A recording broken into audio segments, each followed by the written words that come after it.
Deuce and Monk, Deuce and Monk. Deuce and Mo. They tell you what they know. Deuce and Mo. Deuce and Mo. Deuce and Mo. The podcast that you know. Deuce and Mo. Deuce and Mo. Deuce and Mo. Deuce and Mo. They tell you what they know. Do it for Deuce and Mo. Deuce and Mo. Hey. Do it for Deuce and Mo. When it comes to the Kings, it's my favorite show. Do it for Deuce and Mo. Deuce and Mo.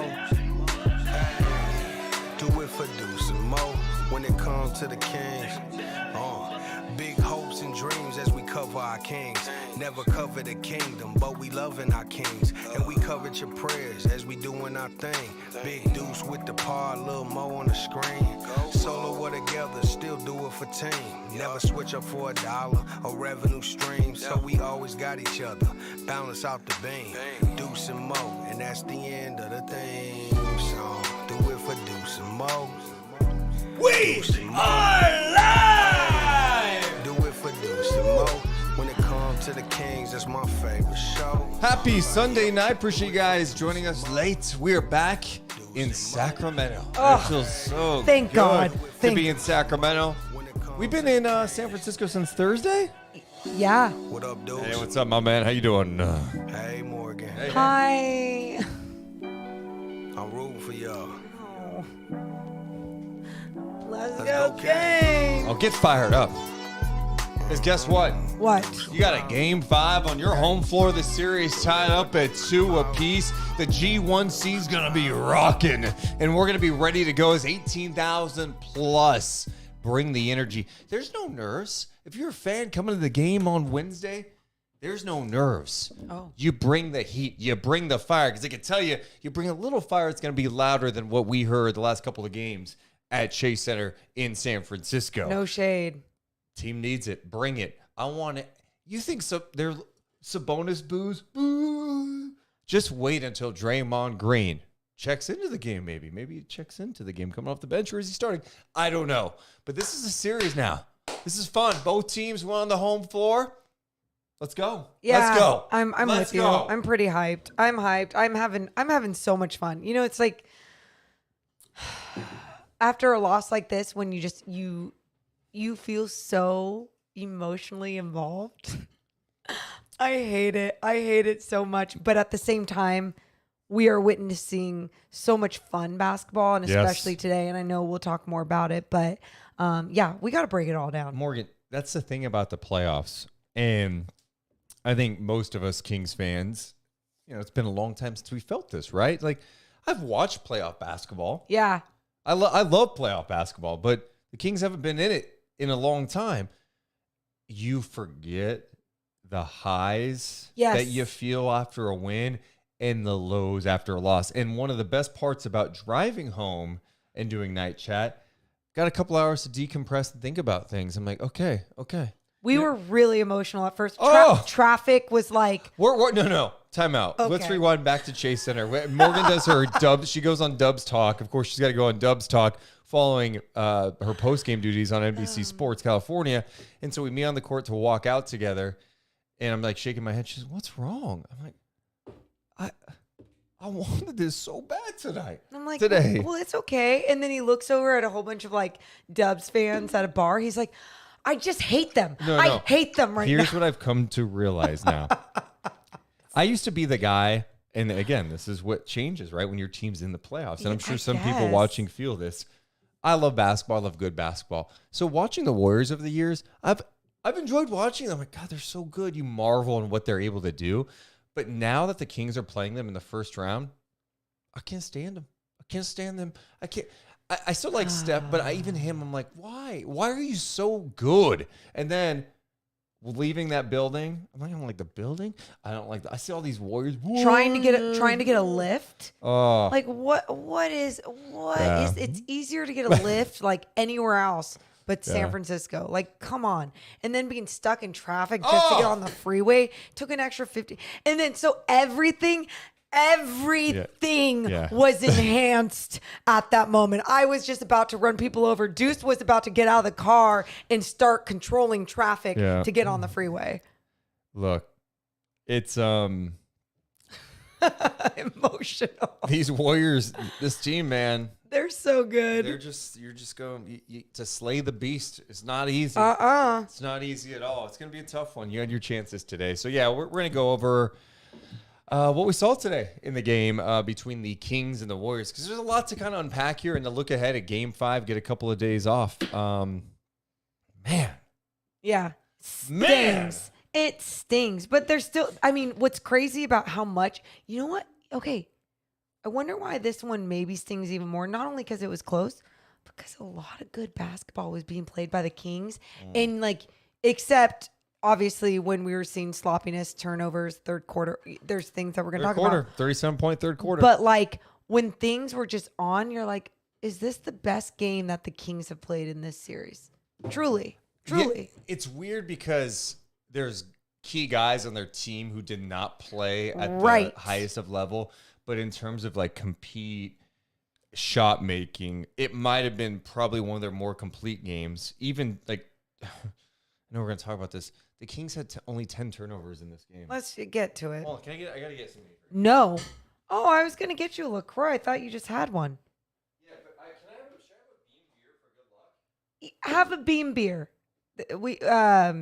If you've seen the beam beer from Bike Dog, they did a fantastic job collaborating. And it's a beam beer. I mean, I know.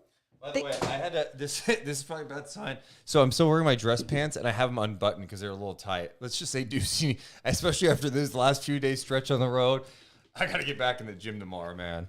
So I'm going with the unbuttoned pant thing right now. I went straight into my sweatpants because I'm fluffy right now. Oh, yeah. Oh, well. Oh, I love the perspective from the chat so far before it gets started.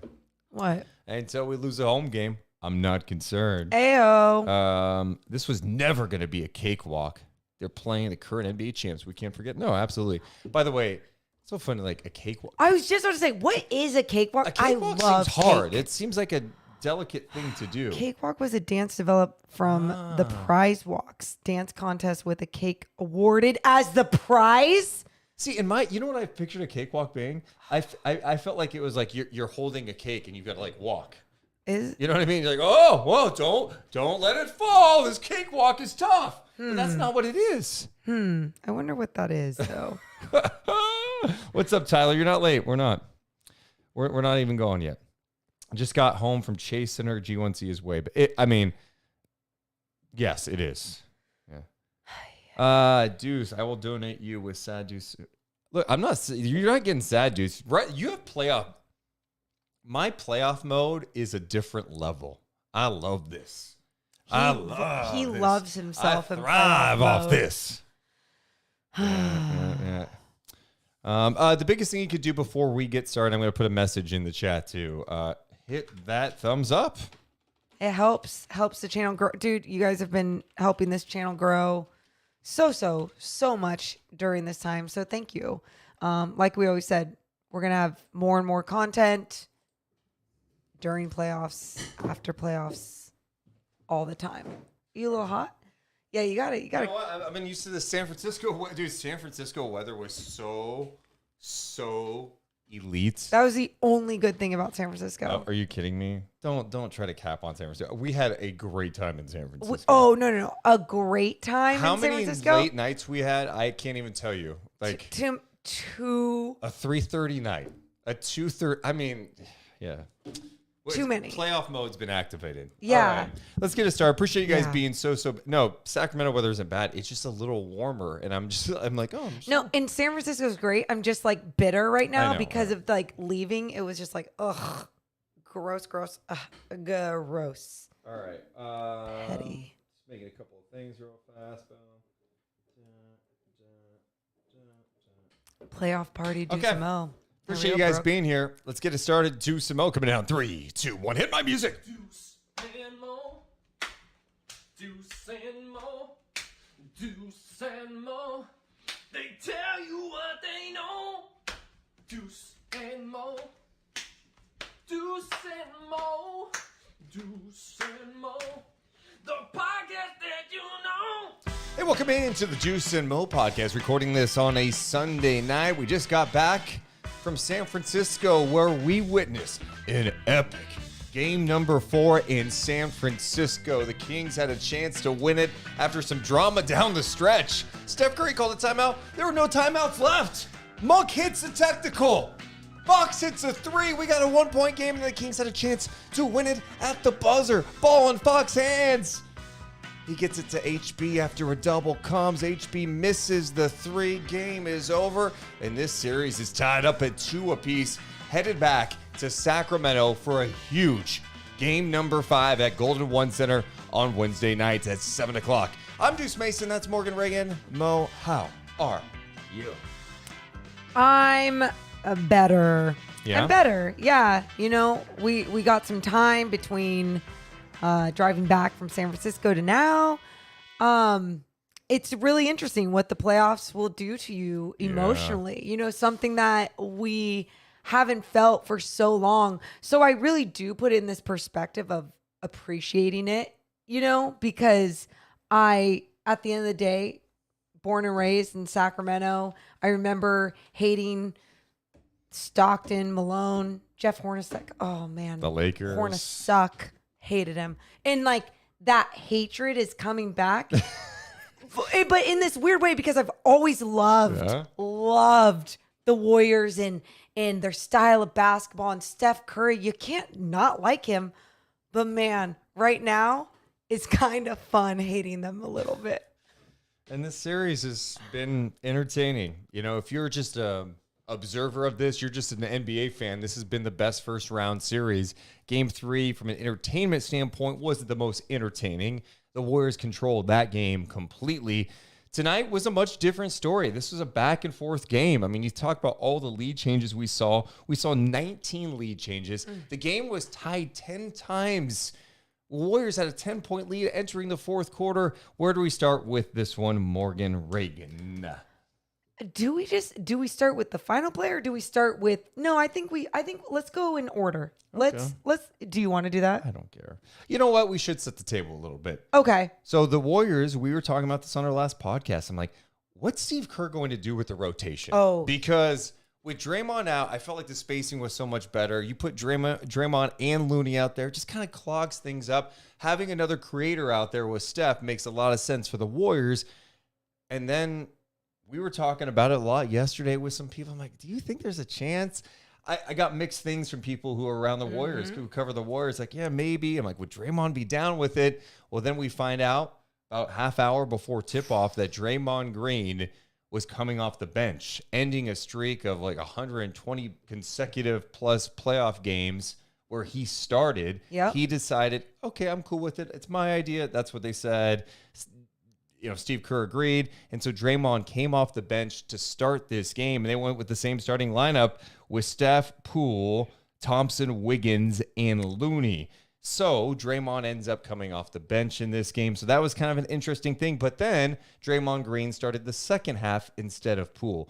I feel like the Warriors are kind of in an interesting spot where they're still trying to figure out rotations. I guess we should move along from that until later in the pod. But I mean, the Kings came out well. I mean, these two teams came out and it was physical. The shot making was there. It was good to see that the Kings weren't starting a game like 0 for 10 from 3 for the first time in this series. Yeah, I think sitting around people in media after that first quarter, they were like, that was just the first quarter? Such a high octane, high energy, just first quarter of basketball. Yeah. It did something to all of us. Like, it took our breath away with the way that these two teams were playing one another. It's special what is happening out there, but also, just like you said, starting the game off with that tweak by the Warriors. Last time Draymond Green didn't start a playoff game, 2014. You know, you already mentioned the numbers, but it just felt like a different type of game from the start. Obviously a 12:30 start as well. It was an interesting decision to make, and I think it was the right one. I just didn't think that Kerr would make that decision without buy-in from Draymond. And So he got the buy-in, and that's what they started with. Yep. I thought the other interesting thing about the first quarter is, look, Kevin Huerter's in a major funk in this series. 3 of 21 from 3. Steph felt like he was going to get going early. Mike Brown did not wait around. He put Davion Mitchell into this game. Loved it. Early in the first quarter. He was like, all right, we're not. And usually he'd come in maybe for De'Aaron, but he came in for Huerter. And so we're seeing a lot more of that Fox Mitchell look in this series. And I like that. I mean, bring him in and get him in there to try to go after Steph. And I think Davion Mitchell has been one of the Kings' best players in this series. Playoff Davion has done incredible things out there. Yep. Funny story. I was walking with Morgan last night in San Francisco. We had dinner at this awesome Chinese food place in San Francisco. And we're walking to meet up with some Kings media friends or Sacramento media friends like Ham and all those guys. And we saw Davion Mitchell in the corner. Go up to him. Morgan does a nice thing like, oh, you're happy for you, blah, blah, blah. I'm like, you're just killing it. I'm so happy for you. And what do you do, Deuce? Said, you ready to lock that shit up tomorrow? Let's go. Let's go. Deuce acted like he's like his teammate or like his coach or something. Hey, you ready for this shit? Let's do this. Yeah. Davion, just sweet as hell. And you know what I love? He lived up to what you were kind of telling him and hoping that he would do. Yeah. So, and I think I was looking at my notes wrong too. Davion came at the 7-minute mark, which is usually the mark he comes in. That I was thinking more of in the second half in that third quarter when Mitchell came in early at the 9:47 mark of the third quarter. But nonetheless, the Kings got down. The Warriors went on a nice little 11-3 push, take a 7-point lead. But the Kings get right back in the game, and then they lead after one, 32-31. Fox came out with 10 points. Keegan, 7 points. But I thought the key really early in this game was that the Warriors had no offensive rebounds. And after what happened last game, you could tell it was a big focus. I thought the Kings did a great job attacking the glass, trying to make things happen. They even got some of their own second chance opportunities in that first half because Alex Len was out there. He was grabbing some O boards.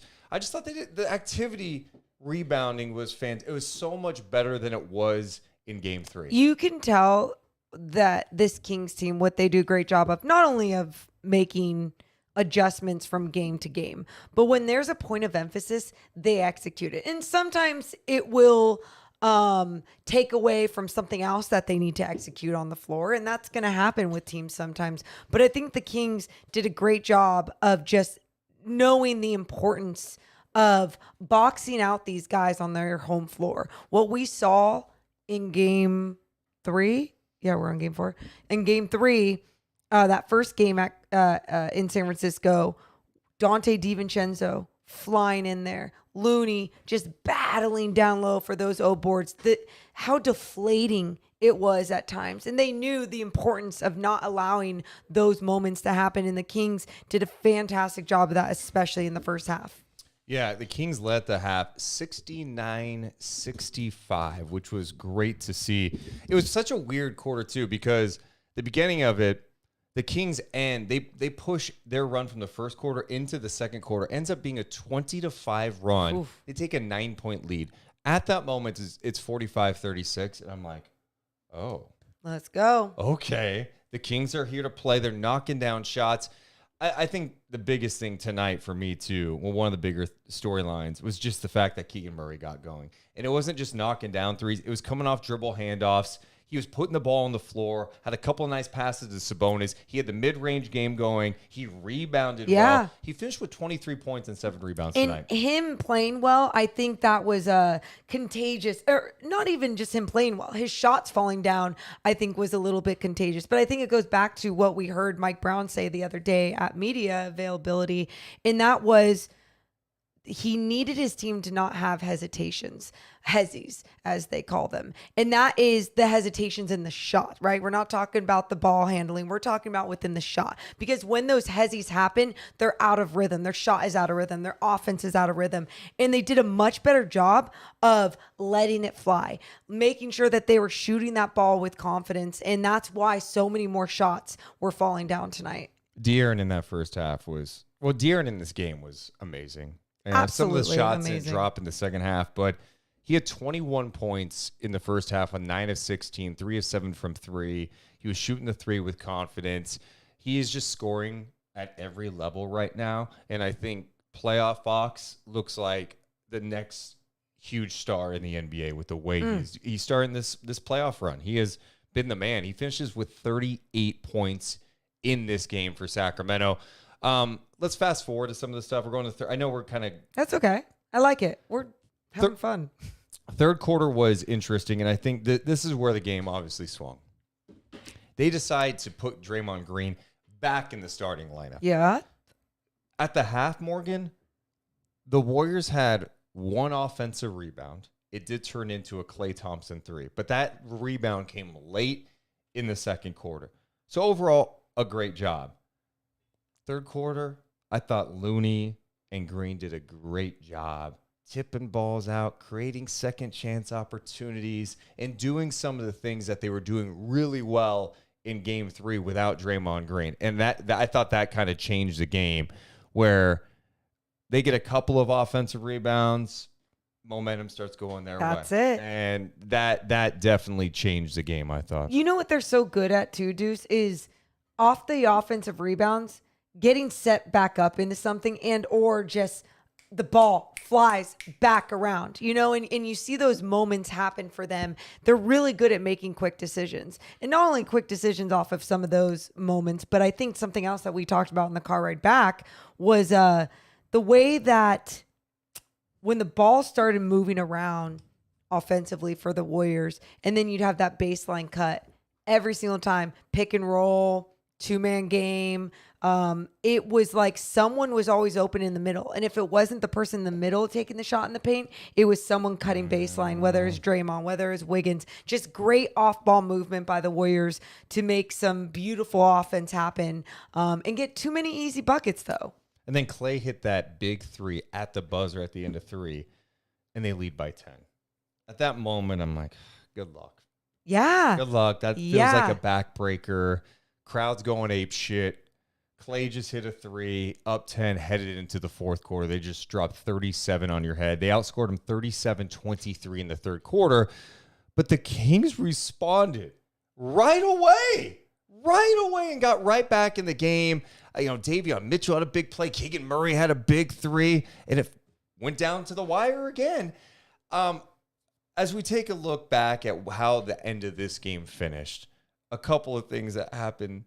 The Warriors are up 126-121. You're like, it's over. That's cool. Steph Curry calls a timeout when there's no timeouts left. Remember, Steve Kerr tried to challenge a Looney foul call, and he lost the challenge. Lost the timeout. No timeouts left. Curry calls a timeout. Kings get a technical free throw. Monk makes it. Fox, because the Kings have possession, hits a 3. All of a sudden, it's a 1-point game. Holy shit moment. And what a turnaround. And that was, and Deuce, you know what led to that? Mental fatigue with Steph Curry. I don't think he's been doing this for so long. It's not, oh man, just a stupid mistake. I'm telling you, that guy was fatigued physically and mentally by the end of this one because of what Davion Mitchell obviously was doing throughout that game to him, tiring him out. But that moment was huge. And the fact that he had that it was Steph Curry with that moment was pretty wild. And the Kings did a great job capitalizing on that. Yeah, and then Curry misses a jumper. Kings get the rebound with 10.5, down 1. They call a timeout. Curry was on the floor for a second. There was an opportunity to maybe push there. Yeah. Brown calls a timeout. Out of the timeout, they inbound to Fox, deep backcourt. And how many seconds are left at this point? It's 10.5 left in the game. Draymond Green is defending De'Aaron Fox. So Fox is bringing the ball up. Curry is on Barnes, but Curry starts to leave to double to try to get the ball out of Fox's hands. Harrison realizes it, screens Green to try to get Fox on Curry one-on-one, and Barnes kind of pops out the three-point line, but the spacing looked a little off with him and Keegan. Keegan was in the corner, started to move over. Fox decides to make his move. Curry does a great job with the deflection.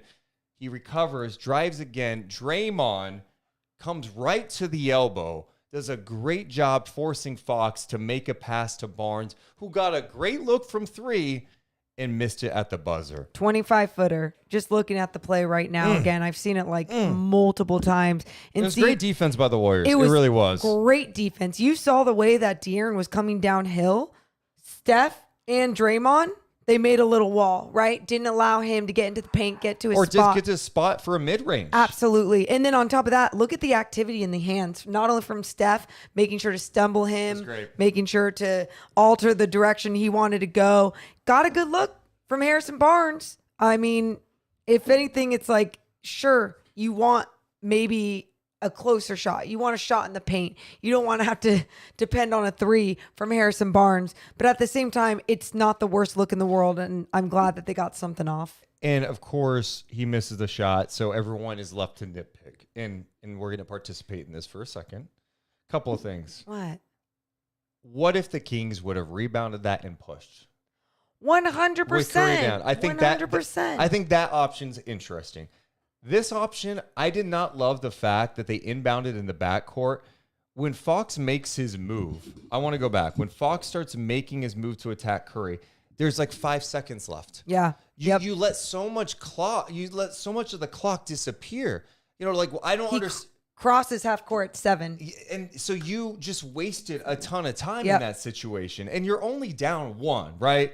You don't need a 3. But in this situation, of course, you have to take it. The clock was going to run out. But I just thought they could have let's get into it faster. Why are we inbounding all the way back there and wasting so much time? I think the idea was Fox was going to get to a spot, go pull downhill, up, and make something happen. It wasn't there. He made the right read. Some argue, he had Monk kind of open. Okay, well, he could have gone Monk to Barnes. He went Barnes. Barnes missed the shot.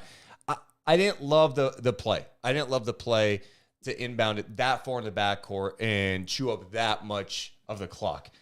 To that point, Curry and Green played that fantastically. Morgan was just saying it. You know, Steph, to me, is such an underrated defender. He's not ever going to lock somebody down, but he's very good at stripping the ball, knocking the ball away. Yeah, high IQ guy. Yeah, high IQ. His effort is there. There's times where he's just getting cooked. Yeah. And then there's other times where he can have these moments and lock in. And I mean, he's a champion. He's won multiple championships. And in those moments, you just, you see it and you're like, God, they really are good. Now, with all that said, that play still got an open 3. Yeah. And Harrison's knocked down that shot. You think about some of the game winners he's had over the years, that one against Cleveland. Some people are like, what?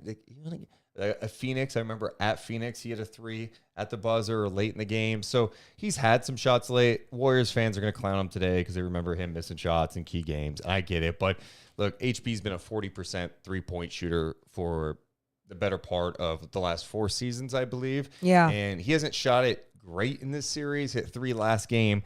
Tonight ends up 1 of 6. It was a great look. So I don't know. It wasn't my favorite play.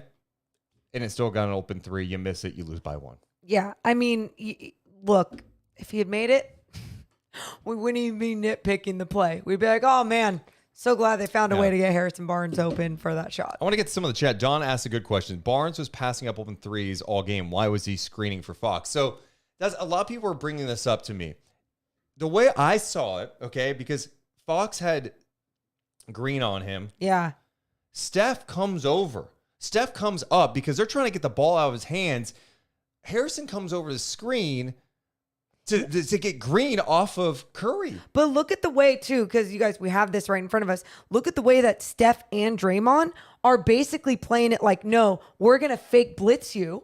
Look at that. We're going because that's what they were doing the possessions before. Right before this play, just late in this fourth quarter, they were doing that same thing. They were throwing the double at De'Aaron to make him think twice, to pass quick, whatever, which was smart. So look, Harrison's just trying to screen one of the guys that he thought was on him. And I think that was the mistake with the play. I don't even know what the play design was, right? I have to ask Mike Brown about this, where I think Fox was comfortable with Green on him one-on-one. He's cooked Green a couple times in this series. I mean, look at that. Look at the way that both these guys coming up. Yeah, so I don't think the play was, hey, let's run a little screen and pick and pop action for HB here. No. It was Harrison realized, oh, okay, well, let me at least try to screen Green off of him. So maybe that Fox could go one-on-one with Steph. And let's play it again. I want to see. I mean, yeah, and Steph just did a great job. Fox went to cross right, which was the play. Steph read it perfectly, knocked the ball away. I don't know. You tip your cap to the Warriors. This is what great teams do. Down at the end of the game, they make a nice defensive stand, and you give them credit. You had an open three. You missed the shot. I don't know. I didn't love the play. I also think you can make a serious case. I would have been like, Fox, Curry's down right now. Turn on the Jets. Let's go. I know. Let's go. Push. I know. Try to, and then maybe you draw contact and go to the free throw line. Deuce, you're trying to figure it out as a coach, as players, all these things with, being a new team in this position. Yeah. And these moments are going to happen against the defending champs, against a team that has the experience and has done it for so long, and just had a great defensive moment right there. Well, as we kind of just did a quick recap on the game, let's get into some specific guys. Okay. And kind of look ahead to Game 5. De'Aaron's been incredible in these playoffs, and he has met the moment. He's doing it, I think, his best defensively. Game 3, I don't think he had enough ball pressure in Game 3. The Kings just didn't play well in Game 3 at all. I think he has brought a level of intensity that I love, and a couple of things stand out to me. Early in this game, when Keegan drove and Green fouls him, and Keegan's on the ground for a second, Draymond's looking down at him talking shit. Fox goes at him. And these are the things I love. Like, don't get pumped. Don't get pumped. And he was jawing at Draymond Green. They both got they both got technicals, double technicals. You play on. But I love seeing that type of intensity and fire from Fox. I think he's showing that fire. I think he's showing composure too. He's still getting to his spots. One of my big concerns going into this series was, oh man, they've got a lot of guys to throw out Fox. It hasn't mattered. He has cooked Draymond, and Draymond still makes some good defensive plays. And same with Wiggins. Right. Sure. They have the pieces to do it, but Fox has still been able to do his thing. I think the three-point shooting from his has been encouraging too. He's been fantastic. And tonight, 38 points, 9 rebounds. He had 6 assists, just 3 turnovers, 14 of 31. 6 of 8 from the free throw line, 4 of 11 from downtown. But I think he's been great in this series. What's jumped out to you about D Fox? Well, that's it, is that he has been the guy in this series. And there's been so many times that we have talked about around De'Aaron Fox just throughout the regular season, there needs to be another guy. There needs to be another guy. And I know we'll get to that. And that other guy, to me, just needs to be Domas Sabonis in the way that he needs to find a different flow. It's not even like he needs to step up. It's just like he needs to find his shot in his way. But going back to De'Aaron, he has been such a special player for a guy that doesn't have the experience, his first playoff run, and just looks like a star, looks like he knows what he's doing. And I'm not just talking about because his ability to score. It's when he's able to score. It's in some of the biggest moments. It's in some of the moments that his team needs him most, or they need to stop the bleeding, or they are trying to build that cushion. It's just great that he can be that leader for this guy, not only with his play, but obviously with the way that he's been out there just jawing back at guys and being a tough SOB.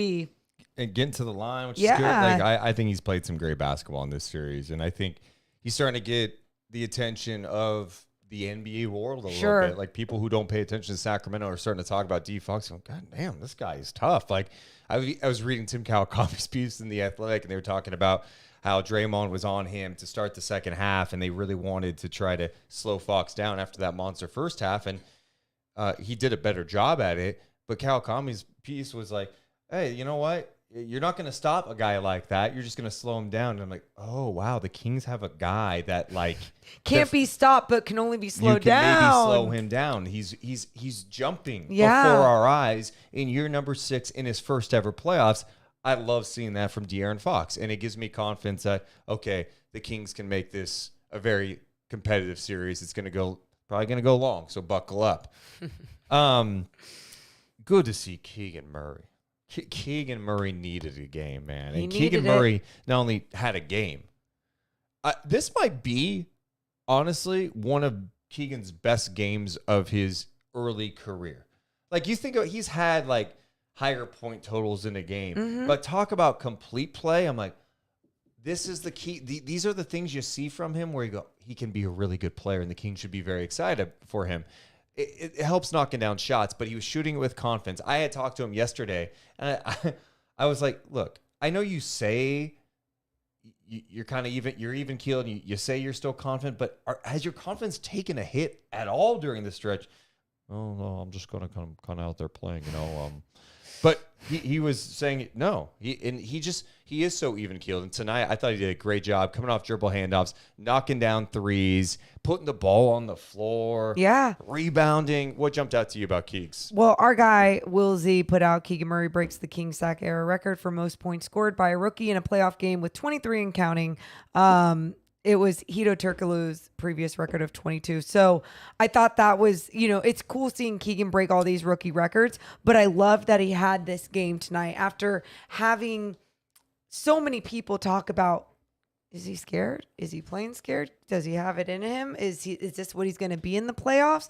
He showed up tonight, and he showed up in so many ways, not only with making his shot. He looked like he wanted to be a threat out there. He looked like he wanted to put the ball on the floor. And we've seen both sides of Keegan Murray this year, and I think sometimes we get nervous when we don't see him be confident, aggressive, because there's so many times he doesn't look like a rookie. And then we just have to have that perspective again that this is a rookie in his first ever NBA playoff series. And what experience for him. What dude. experience. He is starting on a playoff team, playing 32 minutes on the road in a game that was tight, and he finishes with 23 points and 7 rebounds. And the 5 threes, though, for Keegan Murray, what I love about it is because this entire squad has been shooting like shit from deep. 27% on the series going into this game. And now you saw a game where they finally were shooting much better, shooting 40% from 3-point land. And it really was Keegan leading the way from deep. So that was great to see him get it going. The next guy I want to talk about, and we're going to go over a lot of these guys and then talk about why we think the Kings lost this game today. Oh. Davion Mitchell.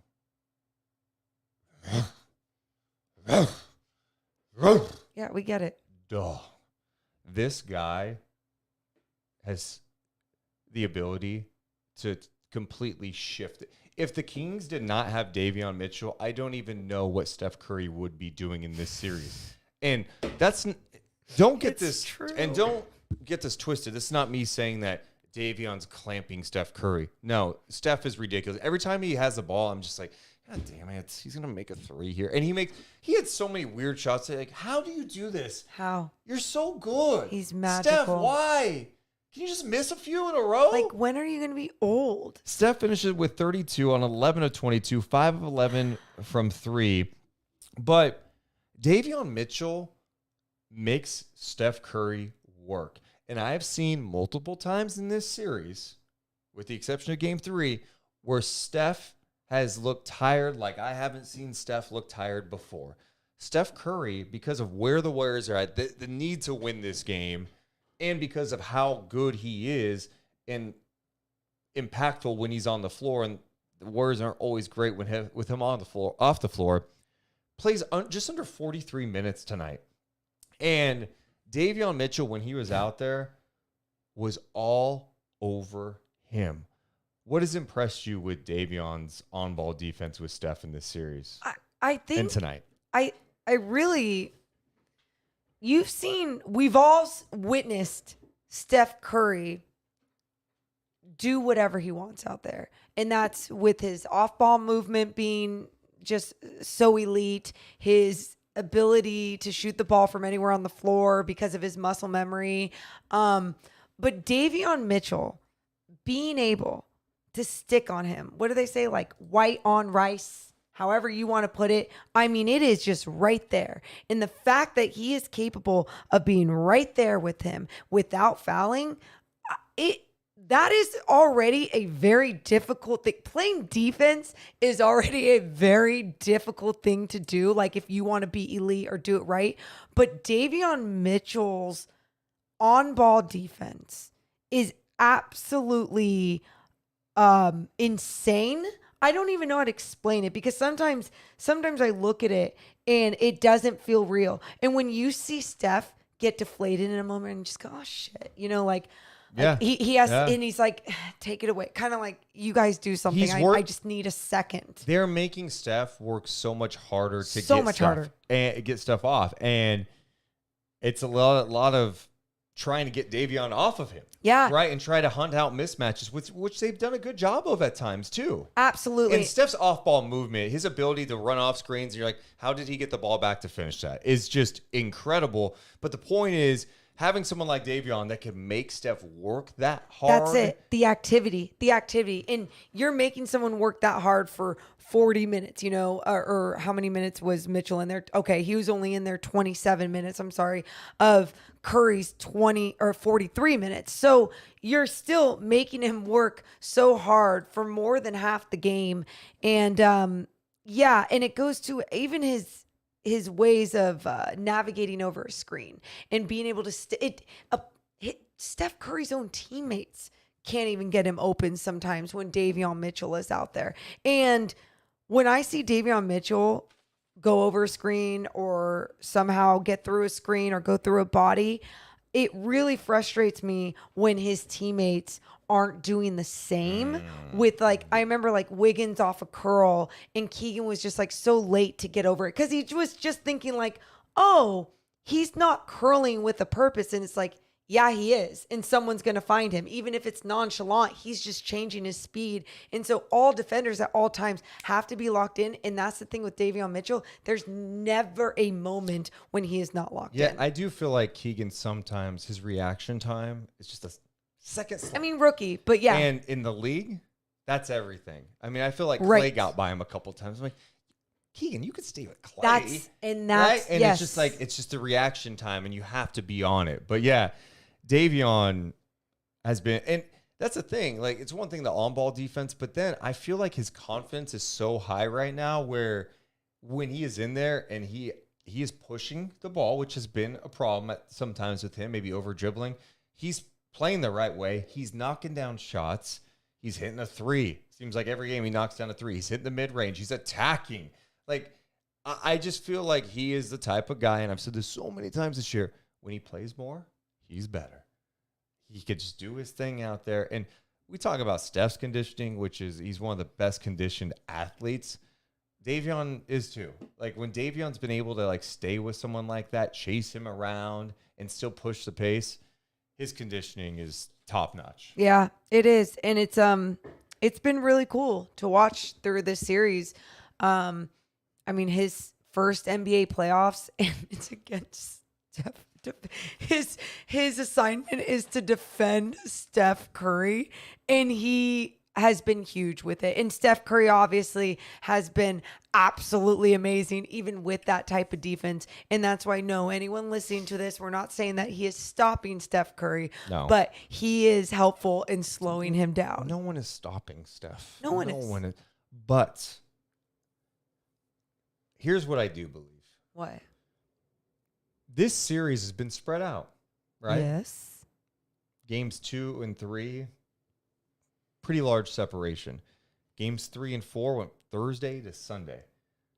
4 to 5, Sunday to Wednesday. After game 5, it's a game on Friday. Mm-hmm. If it goes 7, it's a game on Sunday. They're not going to have as much rest. And my point now, and if we're talking about adjustments and lineup changes, and I think these are things you can have conversations about for sure. Davion has to play more. I would make the case that if Steph is out there, Davion's out there. And I know that's tough because Steph's going to end up playing 40-plus minutes a night, but I think even just upticking Davion's minutes to the 30-plus range makes a lot of sense because Steph is getting tired. And a tired Steph Curry gives you more of an opportunity. I just think late in this game, he made a mental mistake. You could say he didn't know timeouts. Who knows what the truth is. But, Kerr took blame after the game saying, hey, look, I should have made it clear that we had no timeouts left. Sure.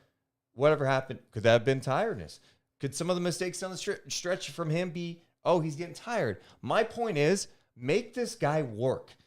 He's 34 years old. He's got a ton of mileage, and I'm seeing it. I'm watching it. Steph Curry is bending over. And still tired. making and shots. he's still doing shit. Yeah. I'm not hating on him. No, okay? I know. It's I'm the truth. If the Kings are going to win this series, though, it's going to be because that guy is not as effective. Okay?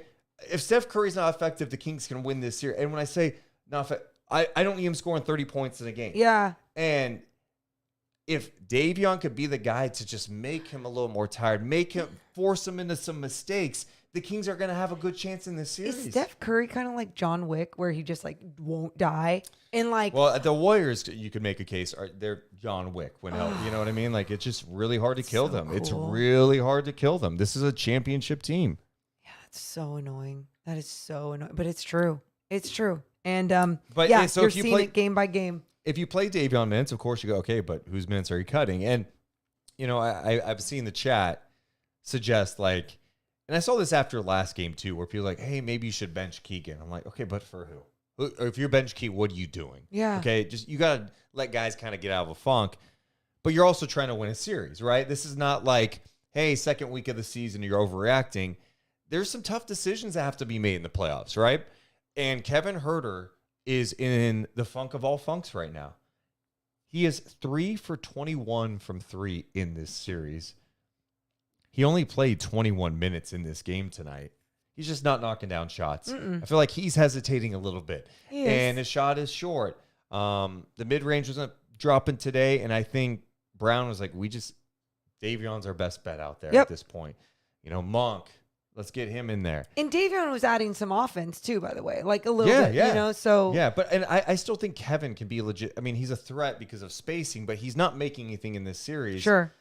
I don't know that you bench him at this point. When I say bench, maybe bring him off the bench and start Davion. But I mean, maybe it's as simple as Davion's getting more of the minutes. Now we're gonna start Kev to try to get him knock down some shots, because look, he's liable to knock down 5 threes, 6 threes in a game like Keegan did tonight. You want him to get going, because if he gets going, it opens up the offense and all that. But I just think Davion, the point is, Davion probably needs even more minutes than he's getting now. I think that's a fair analysis. But you look at game 2, when Kevin Huerter had a lot of Steph Curry defending him, and it wasn't about his outside shots. It was about him curling off screens and moving without the ball and knocking down so many mid-range shots, just cooking on the inside, looking good. It's there, and he's capable of doing that. He's capable of being that other weapon on the offensive end, even if it isn't off of a DHO, you know, because they're doing such a great job of slowing that down with Domas Sabonis. There's a lot of ball movement, off-ball movement that he adds that is fantastic, and you're not seeing it. And Davion was the guy to play tonight, absolutely. But I think that's a game by game. You go just game by game with that, Deuce. So you would not consider making a starting lineup change? No. I would not. I don't think this is like where the Warriors were like, oh, we're better without Draymond Green. Let's make that adjustment. There's no way the Warriors are even going to do that next game. You think they're just going to roll out with Draymond and I Looney? think they are. Yeah. I think they are. I mean, who knows? I mean, they're in an interesting spot too, because, and this was the case I was making to Morgan on the way back. The Kings understand that they have to push the pace in this series. They need to tire this team out. They need to make Steph work and tire him out. And as this series shifts to every other day after Game 5, could be interesting to see if that's a factor. But also thinking about how I don't know. Now I forgot what I was saying. Help me out here, Morgan. Dave, coming off the bench, Kevin Huerter, Okay. Davion Mitchell. Wow, you really lost. Oh, and what we were talking about on the way back from Rotation. Got Thank it. you. Thank you. Because I started to go a different direction about Davion. And all Okay, that, okay. But coming back, rotation. Got it. Game 3, the Warriors did an incredible job on second chance opportunities, right? Okay. Offensive Yes. rebounding, Yes. like the hustle plays. Two of the key guys in that game were DiVincenzo, and Moody. They're not really playing like GP2. Good And point. GP2 is back. He played 7 minutes in this game. Game by game basis. They're going through their rotation. They're still trying to figure stuff out. I mean, they made a lineup change. In some ways, the Warriors have to feel good like, hey, it's 2-2 and we're searching. Yeah. They are searching for the right combination. Changing starting lineups in the playoffs, it is pretty rare. It doesn't, especially with a championship team like the Warriors, right? Sure. Like defending champs. So I think that's kind of an interesting thing to think about. Like, will they go with that same lineup, or will they go, you know what? We can't. Poole's going to get cooked out there. We need to have Draymond out there, at least create some second chance opportunities, and we'll just stagger Looney and Green a lot, which they did in the first half. They did end up playing together down the stretch, but I don't know. It's just interesting to see what kind of decisions are made with the Warriors rotation. Yeah, it is. But that's why when it comes to the Kings, I don't think they're a team that is like ready for those drastic changes, right? And I'm not saying that they wouldn't be able to handle it. I appreciate the consistency with them. I think even those times throughout the season that Mike Brown kept Malik Monk coming off the bench even when one of the starters were out or injured or health, whatever, because he wanted to keep consistency with their rotations. And I feel like you want to continue that mostly into the postseason, especially with this matchup against the Warriors. Yeah. I know. I hear you. And I'm cool with that. I think, Herter, like I said, Herter is definitely a guy that once it gets going, it could really help things. Absolutely. But I still think Davion needs to play a significant amount of minutes out there with Fox, whatever. Like, this is the team to do it against. Yeah. To do it. You know? Sabonis has had such a weird series, and we talked about it coming in, and I think some people were making fun of us in the chat. We both said Looney and Green are going to make life hard on this guy. And, man, have they made life hard on Domantas Sabonis. I thought today, Sabonis was hunting the foul calls far too much. Like falling on the ground. He's falling on the ground a taking lot. himself out of the next possession. And yeah, he's just got to go play. I think I asked Brown that the other day at practice. I'm like, would you want him to take the mid-range shot? Because he's passing it up. Yeah. Tonight, he did take it. Well, which he is said good. green light. And he did have the green light. But he needs to take it. Yep. He needs to take it, especially if they're giving it, because he can make that. But I just felt like there were too many times he was trying to draw fouls. And he's not alone. Malik Monk did the same thing. Malik Monk was so chaotic down the stretch. The reason the Kings lost this game is in a close game, you against this team, you have to play nearly perfect basketball, and the Kings did not. They had 5 turnovers in the fourth quarter, and they had multiple opportunities with the ball, with the chance to take the lead, and it was either a bad shot, trying to draw a foul, or a turnover. And execution is everything. Like Malik Monk driving to the basket, just like throwing something up to draw contact. You're not getting this call. This officiating group that was out there today, they were letting them play. So you need to play the right way. Don't be drawn and then falling on the ground and not getting back. It's just and those are momentum killing plays because one, you don't draw the foul. The crowd's going crazy because it's a defensive. They think it's a defensive stop or they get a stop, whatever. And the Warriors are out in transition. Here we go. Yep. You're playing catch up and they're scoring and then it's all bad. That it's is an avalanche. That is something that we saw De'Aaron Fox do throughout his first years in this league. He was looking for the foul rather than taking the contact and looking to make the shot. And look how much of a leap he's taken in this year because he looks first to make the shot. And I think there's so many times that Domas consistently throughout the year looks to just power through and make the shot. I think it comes with frustration for Domas when he's trying to sell a little bit more. Like, save that for Jordan Poole. That's not your style. What? That's what you said before the series started. What? When he gets frustrated, he can take himself out of a game. Yes, and that's what we've seen a lot in this series. But I thought it was going to be a lot more of like Draymond taking him out of his game. But I think a lot of it has to do with Looney really just being that other brick wall against him. And not only Looney, you look at even the guards when it comes to a dribble handoff and the way that they've been not allowing Domas to create like he's used to creating and having so much more of a free-flowing offense with his guys. They've done a great job of stopping that. And Domas just, I think, needs to be more aggressive and look for his, whether it's in that mid-range, whether it's battling through guys. There's times he's getting away with like that extra step, a little bit of a slide of the foot or whatever. So, whenever people want to complain about officiating in some of these last couple games, I've seen it on both sides. There was a time Monk slipped and they called the foul on Wiggins. And I was like, let's go. But it wasn't a foul at all. So there's going to be those moments. There was a sequence late on a Sabonis drive where Green contested, but like he was literally climbing on Sabonis' shoulder. Oh, and my then Wiggins God. came over and hacked him. Yep.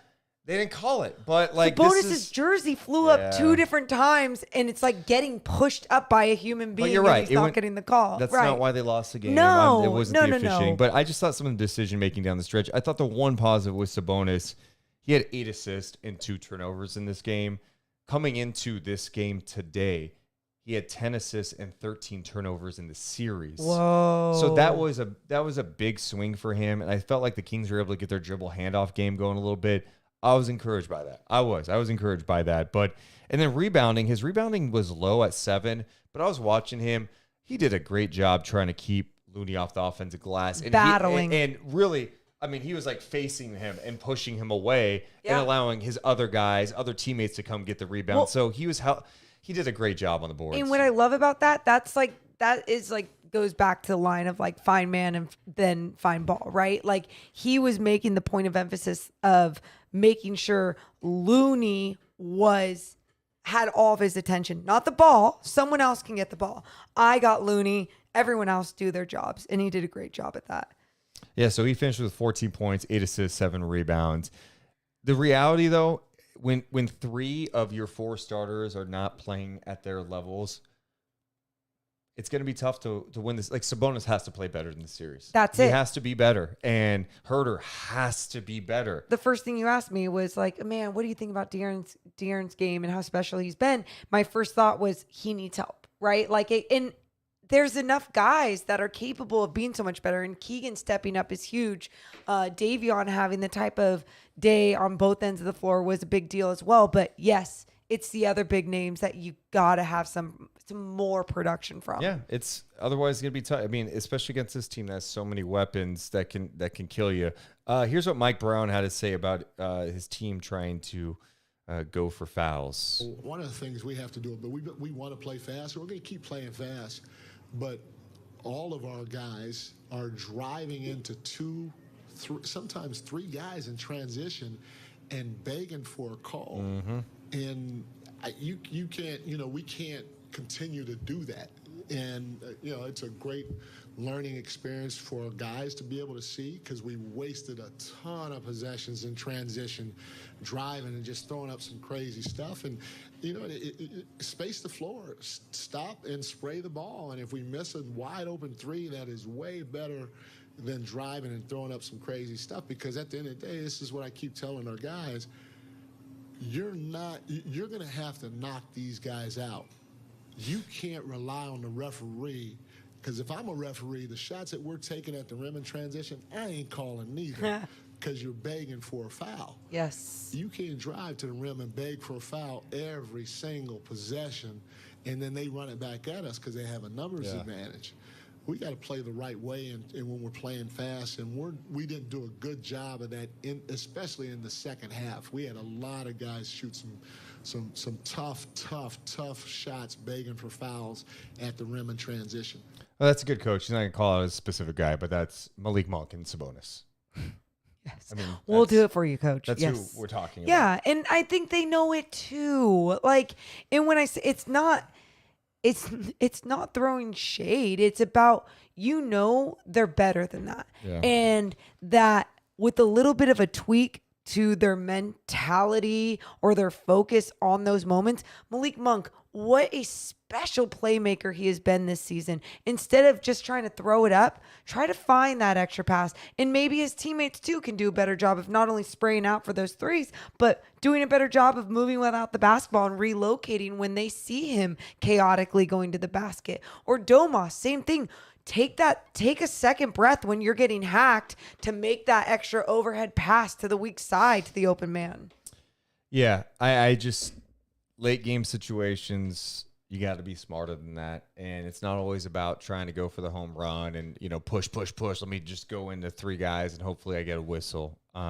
Make the right play, and that's what experience teams do. I mean, I think that's the thing that I keep trying to have perspective on. When you're watching these, I think we're all watching at home and we're going, just want to win this series. Once you're there, you want to win it. Yeah. That's the worst. But driving home, I'm like, well, perspective is this is a great experience. This is a great experience. And after what happened in game 3, where I thought they just got punked, they got outworked against a desperate team. They adjusted well to those things tonight. Not only did they knock down some shots tonight, they rebounded much better tonight. They didn't get punked tonight, right? Yeah. But it's those little things. And in this series, doing the little things mean everything. It means everything. And doing the little things, you get to learn from, not only for your future of your career, but even for the next game. Sure. And what I love about these guys in this King squad is that they take so much pride in that. And whether it's watching film or learning from that one play, going into a timeout and then changing it up, they want to be better. And the coaches want to be better. The players want to be better. And, my perspective when I'm watching, there's moments where I want to get emotional and I feel these things no, I want this so bad. And then I take a step back and I go, perspective, this is so freaking cool. This is so cool seeing them play at this level. And I'm not saying a cute moral victory, oh my God, I'm so happy that they made it here. No, it's the style. It's the way that they play together. And it's the way that they make adjustments from game to game. And how, just like we said, even though this was a loss, this looked like their best game of this series when it comes to their shot making ability. They're really focusing on getting those rebounds and not allowing guys to just fly in. Just those adjustments were very noticeable today. Yeah, and to Mike Brown's point about transition, fast break points, the Warriors ended up winning that battle by 1 point. But check this out. What? It was 17-15 or by 2 points. 17-15 Warriors in fast break points. The Kings with fast break points were 7 of 16. The Warriors 6 of 9. Damn. Yeah. I mean, so the Kings had far more opportunities to score in transition, and they just forcing it, making mistakes, and blocks. The Warriors' transition defense. Oh is my really God. good. I mean, Wiggins had that one chase down, which luckily Keegan was there to clean it up for Sacramento, but. Yeah, I mean, they get back in transition. Points in the paint. The Warriors and the Kings were tied 50-50. Second chance points, the Kings won that battle 18-11. Points in the paint, a little surprising to the extent of the easy points in the paint, it seemed like, for the Warriors at times. Line drives, Jordan Poole, Steph Curry, Klay Thompson, and then not only those line drives, just like we were talking about early on, the way that they were moving around the basketball and then that baseline cutter every single time, or in the dunker spot, they'd be right there. No one, it wasn't even just about no one's rotating over. There's so much focus on the guy Steph Curry over there, which just spreads the floor out so much. And then Looney, you're just trying to battle him while focusing on guys moving without the basketball.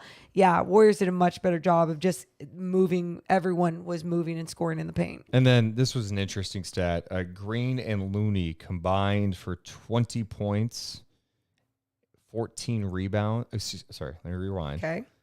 Draymond and Looney combined for 20 points, 24 rebounds, and 13 assists. Wow. Yeah. That's incredible production from your bigs. Huge. And yeah, I mean, the Kings just had a lot of defensive breakdowns tonight too. Warriors end up shooting 50%, 41% from 3 on 14 of 34, 91% from the free throw line, 22 of 24. Sacramento shot 47%, 40% from 3 on 14 of 35. 15 of 18 from the free throw line. Rebounding advantage was tied at 44. Kings only had 10 turnovers in this game. 25 assists. Warriors had 31 assists and 12 turnovers. It was just it was a great game. It was a fun game. It was an entertaining game. Now the series is tied up at 2 apiece, and we have to start looking ahead to Game 5. Appreciate everyone hanging out with us right now. We got 400 plus people watching us live, hours and hours after the game on a Sunday night. If you have not yet, can you hit the thumbs up button? All it does is help our channel grow. Thanks. That'd be great. If there are any points we're missing or anything that you think we need to talk about, make sure to drop it in the chat. I did put this poll question up. How are you feeling headed into Game 5? Great, we're in this thing. Nervous or I'm concerned? Oh. 48% of people saying, great, we're in this thing. 32% say nervous. 21% say I'm concerned. Where are you at? I'm between the nervous and great. I was going to say kind of the same thing. Look, I'm more nervous than anything. This Warriors team, you just go, after seeing them and people go, do they have a switch? I don't know, like it's Game 5 means a lot. Means almost everything. I'm not going to call, I hate when people call something a must win when it's not technically a must win, but it's the closest thing to a must win for the Kings that there is. Yeah, well, right? especially because of who they're going up against. Yeah, because then it's like, okay, then you have to go on the road and win a Game 6 to force a Game 7. So, this Warriors team, for all their flaws that we've all talked about all year long, you're just looking at them going, yeah, I mean, I don't know why we ever doubt you guys. And as long as Steph is there, and they may be on close to the end with this particular group. Like there's a lot of salary cap things down the stretch, Draymond's future. They're going to have tough decisions to make. But with the West being so wide open, you see them like, oh man. But I also think this team is beatable. And I think this Kings team is the biggest threat that they've really had in a long, long time through the Western Conference. I mean, you think about last year's run for them. Who they play? Didn't they play Denver without Jamal Murray and without Porter? They played Dallas. Good job. I'm trying to think of who else the Warriors play in their 2022 playoff run in the West playoffs, NBA. I'm missing a bad one. Yeah, don't ask me right now. Oh, I want to. Oh, Memphis. Memphis. They were good last year, but you know what I mean. Like this Kings team is giving them everything. Everything. And the war.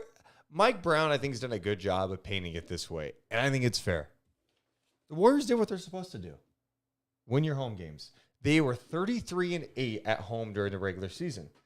The test is, can this Warriors team get it done on the road, which they haven't done during the season, and they lost 2 competitive games in Sacramento. That place on Wednesday night is going to be insane. Do you have something you want to say? No. Well, where are we going to go next? I was going to read the chat for a second to see if there was any question. Sean says, did they talk about the officiating? I didn't hear anything. Dre got away with mad taunting. Sean, that's a great point. I mentioned this to Morgan, too. So he had the issue where he's kind of talking shit to Keegan when he fouled him. Fox and him got into it. They gave out the technicals, double technicals. Then he had another play where he screamed, I think, was it in Barnes' face? I mean, right in his face. I think it was Barnes. Either way, it was somebody who screamed. Draymond knew. He knew. There was no way in hell he was getting tossed in this game for taunting. He knew it. He picked up that technical early. He knew he wasn't going to get thrown out. The only way Draymond was going to get thrown out is if he stomped on someone's chest again. And would he?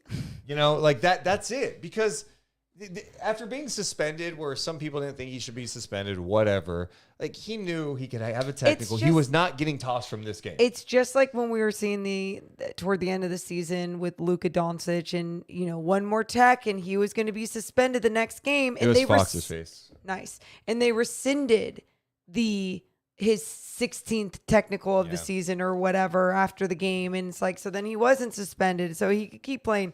And then after that, though, Luka knew he could get away with murder when complaining and doing all of his things. And some of these guys, they know the game. They know where they stand with the league. And I think it's bullshit, but it's the truth.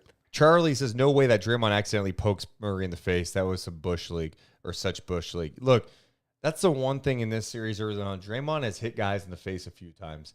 And I'm sorry.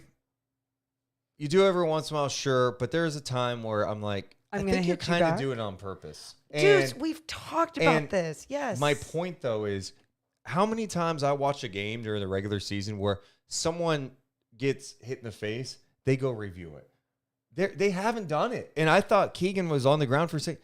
And Draymond was talking shit like, get up. He thought, Keegan was selling it. Keegan's not selling it. Keegan was like, God, that really hurt. You hit me in the face. The official should have taken a look at it. And it's just weird. It's just an interesting thing that I'm watching a little bit. Also, remember before the series, I said, who's the most liable people to go chirping at each other? I said Fox and Green. You did say that. I saw it today. You did say that. Yes. Wow, you're so smart. I love it. What was he saying to him? People said, some people are saying he was calling Draymond a hoe. Oh, I did see someone say that. I saw like a hoe ass what? Something, and then stupid ass hoe or something. Yeah. Either way, I mean, it was just some shit talking, and I'm glad someone's going back at Draymond because the really quick, Deuce, the whole going at the face thing. Whenever we were talking about Domas and everyone's be like, he's so dirty. He grabbed a leg. He does things. Yeah, guys do things, but I'm telling you, like, I raked a few faces during my basketball career. I never raked that many faces in one season, right? Like you had to play it cool. Like you're not doing it on purpose. And Draymond doesn't even have to play it cool because he just is going to get away with it. Yeah, you're right. He will just get away with it. I mean, they should take a look at it. Someone in the chat was mentioning the Kings looked a little tight. They had 5 turnovers in the fourth. Yeah, they did, but the Warriors had 5 turnovers too. The fourth quarter was 33-24 Sacramento. They shot 44%, 3 of 8, 8 of 9 from the free throw line. The Warriors shot just 38%. I mean, it really goes back to the third quarter. You don't give up 37 points.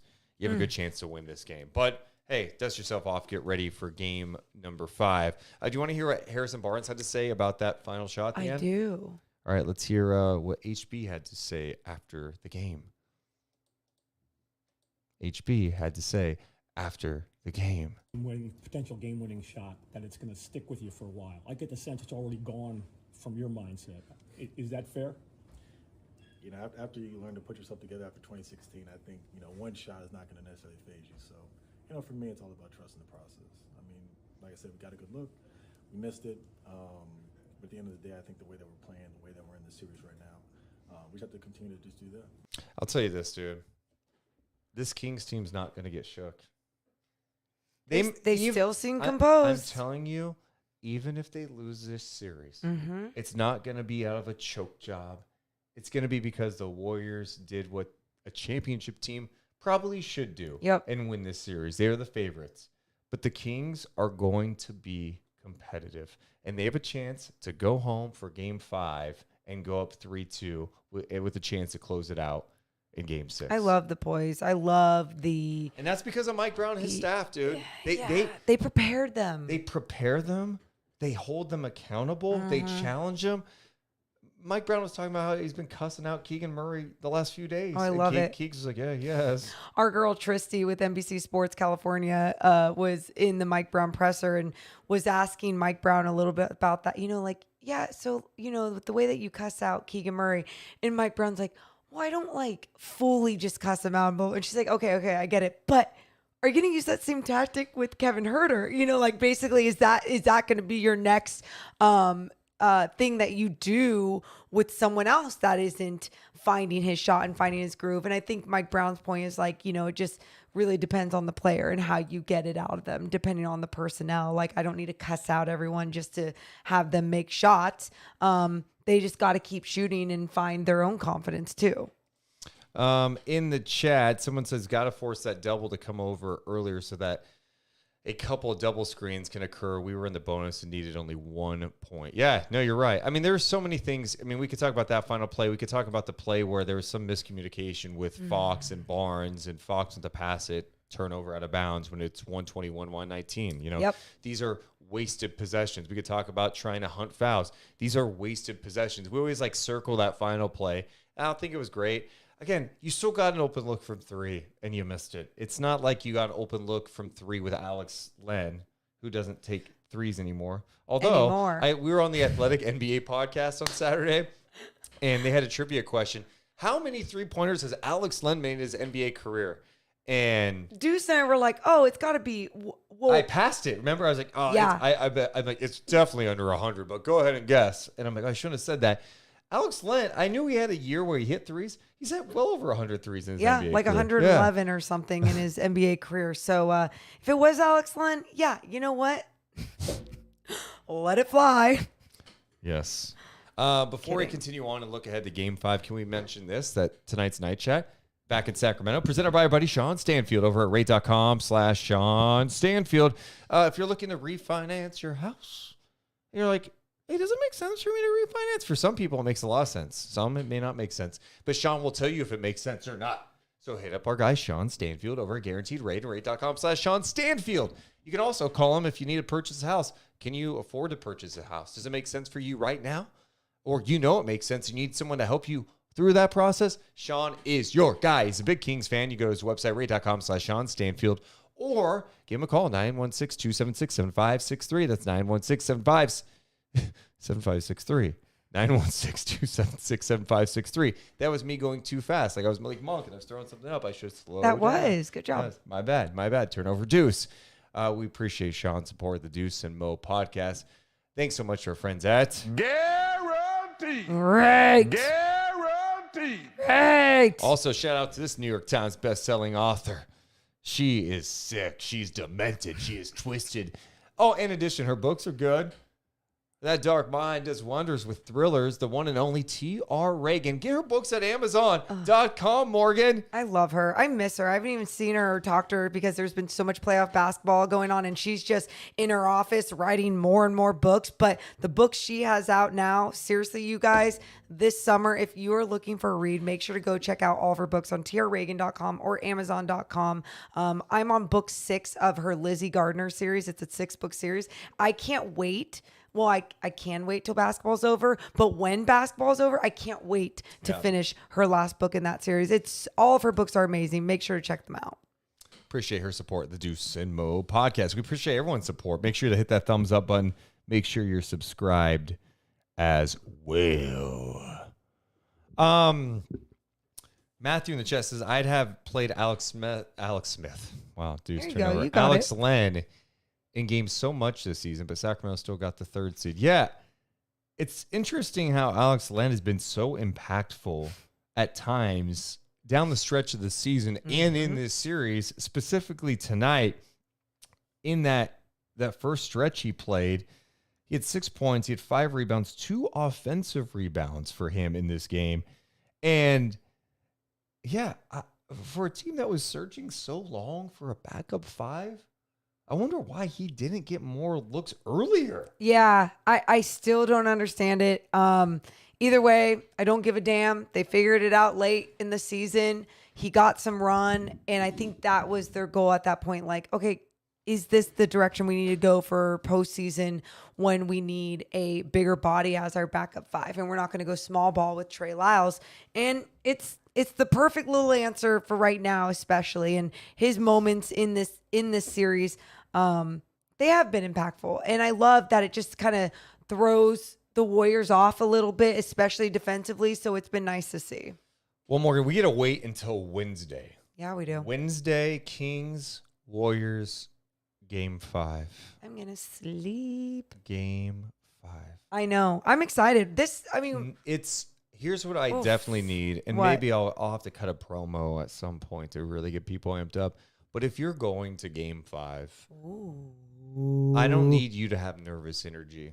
I don't want you to go into it thinking, oh, I'm scared. Love that. Nervous energy cannot be felt in that building. You need confidence, and you need what you brought in Game 1 and Game 2. I thought in Game 3 in San Francisco, the Kings missed feeding off that crowd. Yeah. They handled it great today. I agree. I thought they did a great job. I mean, what Keegan did on the road in a tough environment, close. I loved it with Even Fox. the booze for Sabonis Dude, slowed down. I'm like, what are you pansies doing? Come on. I need Kings fans to bring it on Wednesday. That game is going to be on NBC Sports California. If you're out of town, it's going to be on TNT.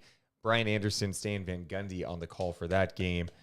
And will it be Jared Greenberg on the sidelines? Maybe? I don't know.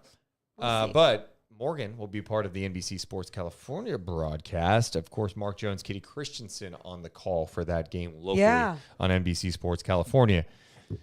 Game 5. This game to me means everything. I mean, really? Yes, because you lose this game, that means you've lost 3 in a row. And you lose a home game. The home team's won. The Warriors have to win on the road to win this series. And I would hate for the Kings to be in a position to be in a must-win situation in Game 6 in a place where the Warriors just have played so well. Yep. It's imperative to win Game 5. It's a monster game in terms of like what you want to see. I want to see more Davion minutes. I want Sabonis to play in control. You guys got to feed off that home crowd, force the Warriors into mistakes, and you got to go for the jugular. You got to go for the kill shot. Run this team off the floor. I'd like to give you a blow. I mean, it's not going to happen, but that's what worked so well the first 2 games, right? Running the shit out of them.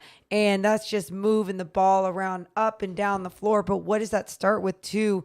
That starts with locked in defense. That goes for finishing off the defensive possession with a rebound, right? Not allowing them to get those second chance opportunities. They're deflating. They stop you from keeping your pace, to keeping your rhythm into your shots. So yeah, it's got to look like one of those games for the Kings. And I think the best other word to use is being composed.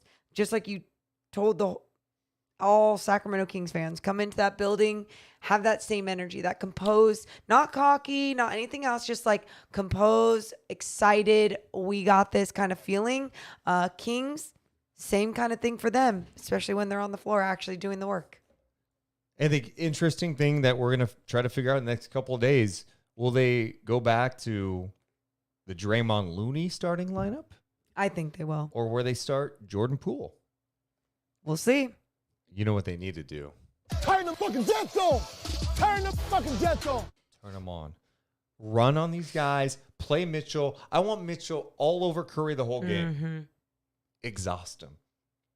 I think as this series goes longer, the Kings, and I know they're going to be tired too, but I think they are overall the better conditioned team. And now they have to expose the Warriors conditioning a little bit. Well, here. and they're the better conditioned team too, because I mean, look, you look at health around the Warriors. Wiggins wasn't playing. Clay finally started finding his groove at the end of this season, like a lot more consistently.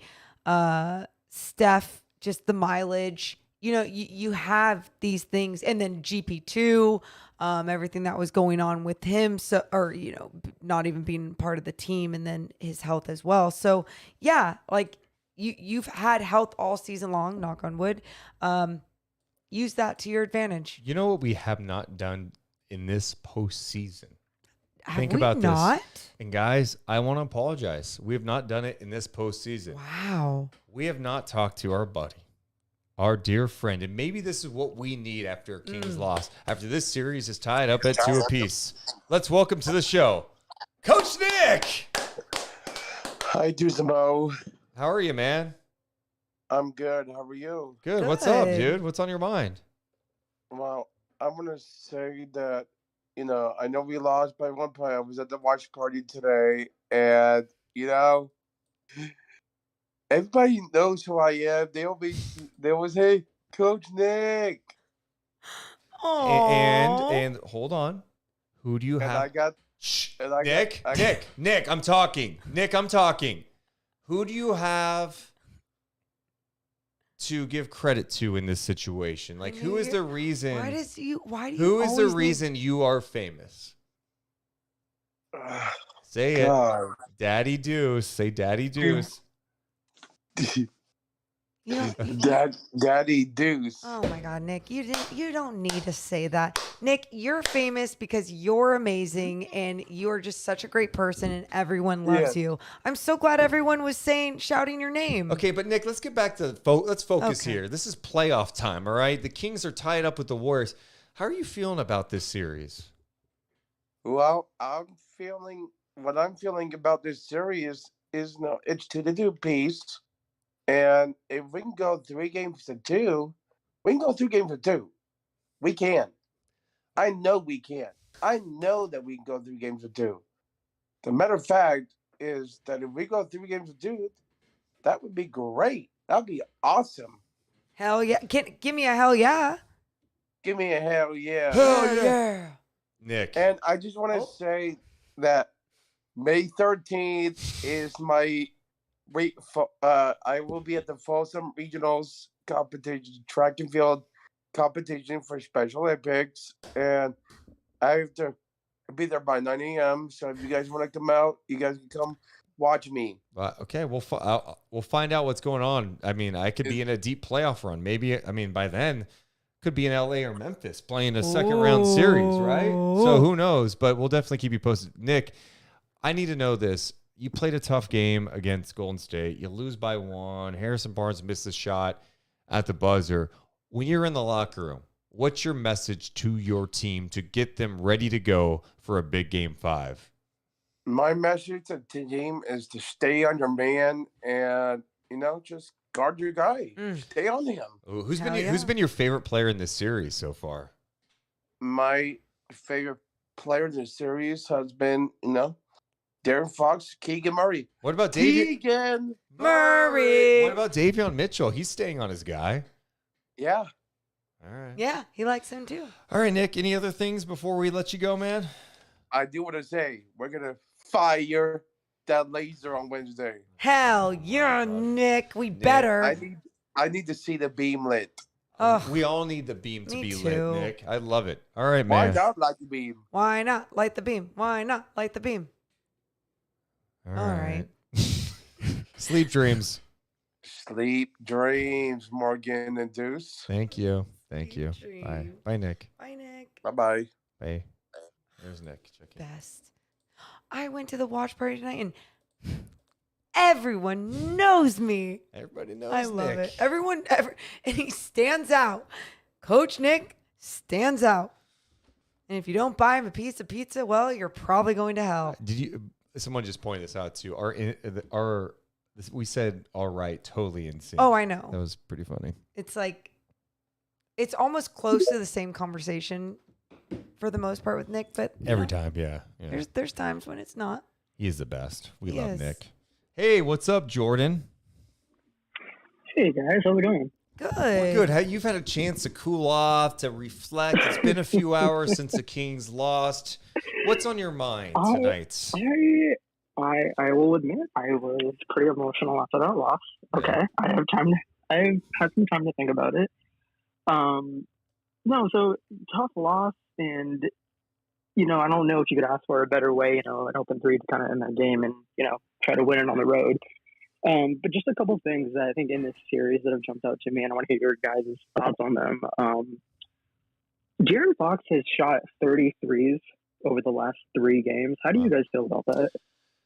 Yeah, I mean, that seems like a pretty high number for him. I feel like he's playing at such a high level. There was one game, and they're all kind of blurring together now. It might have been game 2. I'm trying to look back at the game log to see where you felt like he settled. It was game 2. It was game 2 where I just felt like he settled and forced it tonight. I didn't have an issue with it. I think he's in such a good rhythm right now, and I think he's going to have to knock down shots like that. He's going to, especially when they're going to leave him open, shoot it with confidence and knock him down. I thought he was great tonight. I had zero issue with it tonight.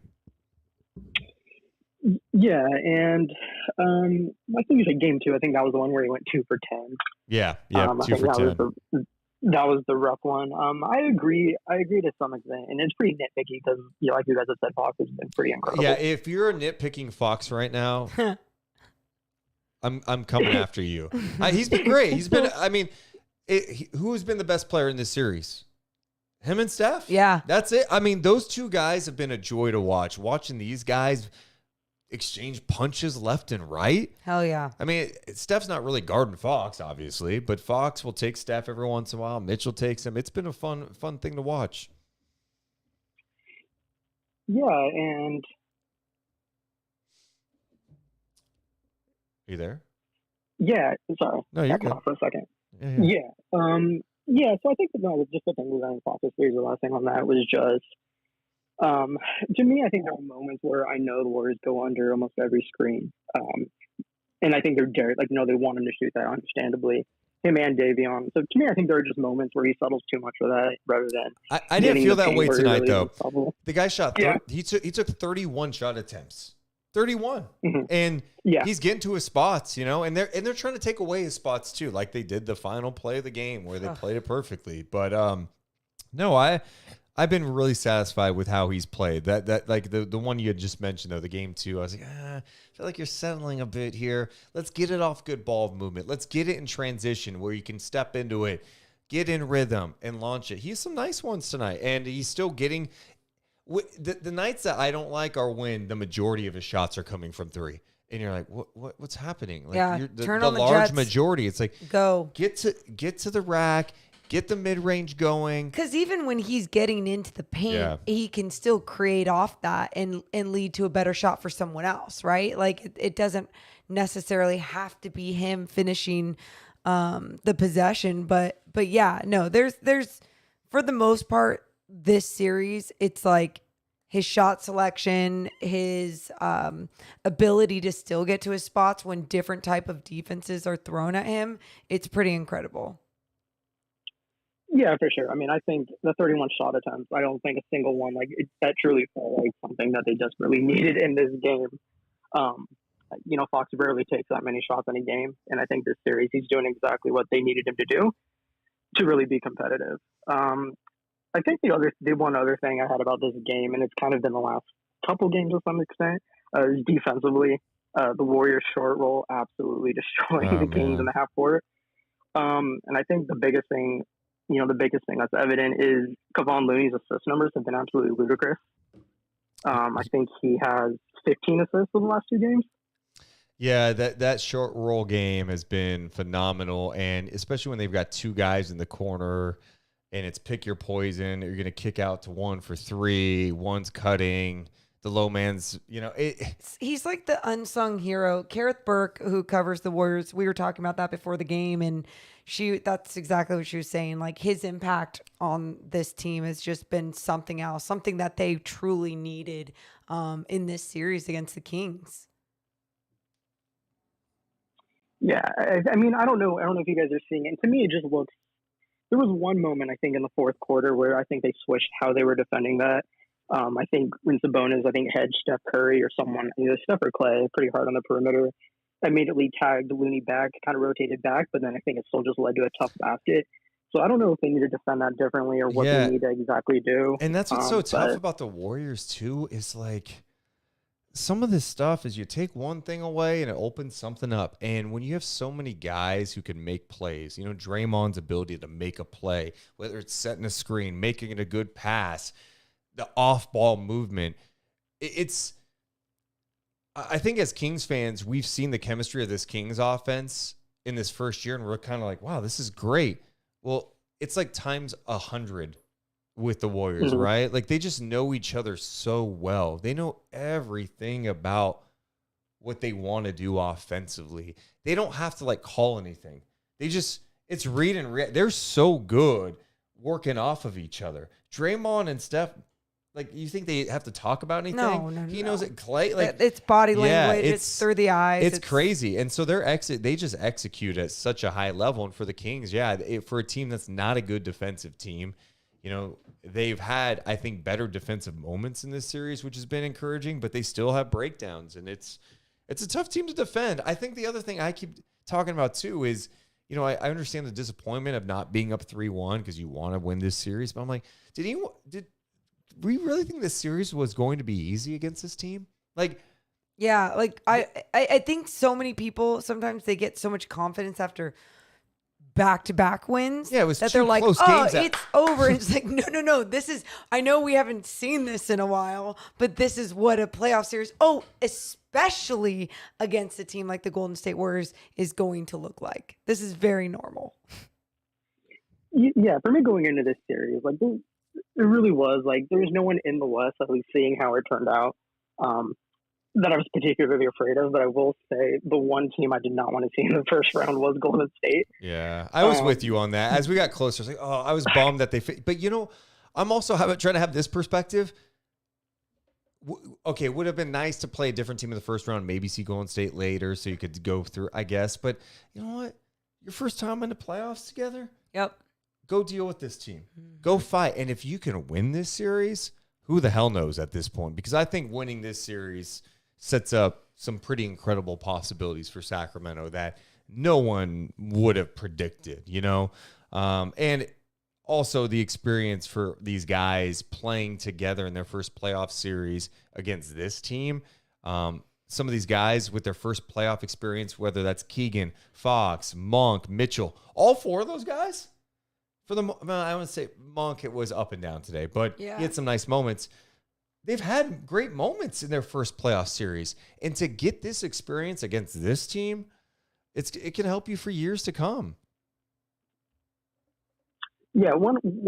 I mean, the series has been incredible. I think we're seeing things from Davion Mitchell that I don't think we were fully prepared. Like, we know how good of a defender he was, but to me, it's also the stuff he's doing on offense. Keegan Murray getting going, on a huge game. I think the one thing about the way this series has gone so far is we've yet to see, and it kind of was like this for the regular season too, is we get to see this team really click on all cylinders where every player has it going.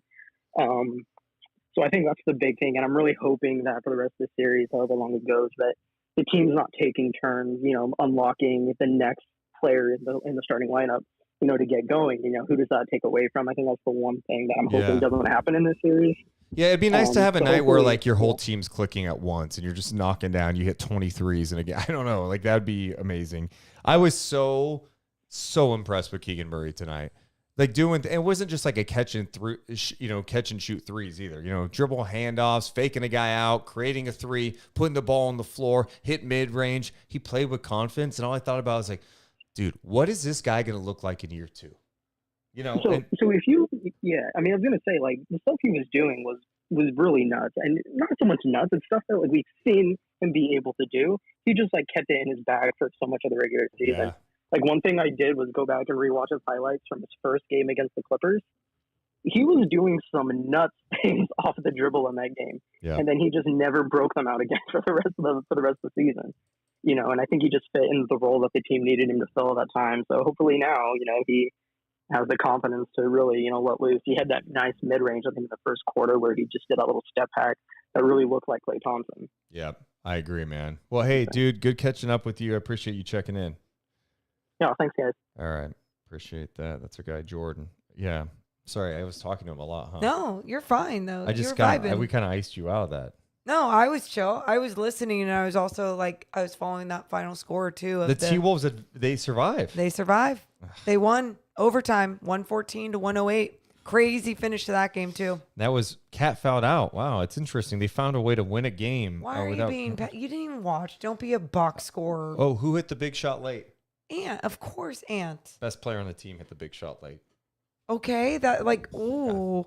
I mean, you're not even a hot take. Just reminding you of that. And guess what? What? Career 30-point playoff games before turning 22. Oh my God. LeBron James 8. Anthony Edwards already 5. On Anthony that list, Edwards Kobe is Bryant 4. So good. He's so good. So good. Let's talk to one of our favorites. What's up, Megaloo? What's up, Megaloo? Hey guys, how are you? We're good, man. It feels good to be back in Sacramento. It would have felt a little better being up 3-1, but good couple days in San Fran. Now we're back here. Yeah, good times. Congratulations on being able to actually cover playoff basketball for Sacramento. Hell yeah. That's very exciting. I guess like one thing that's really bothering me is like the drama level between each team, or like I feel like there's just a massive disparity of like what Draymond specifically is allowed to get away with.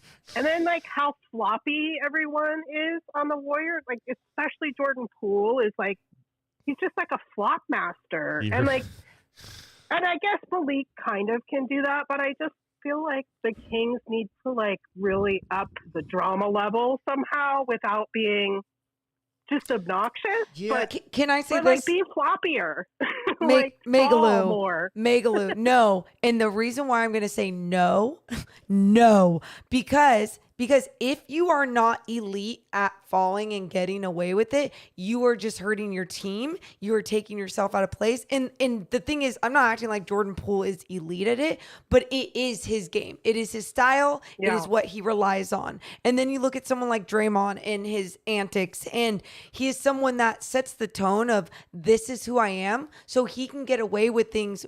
There's a different standard set for Draymond, and it's bullshit and it's not fair at times, whatever. But the Kings, their style is composed, pure, beautiful basketball. And not to say that's not the Warriors style, because I think there's other players on that team that play it very much the right way.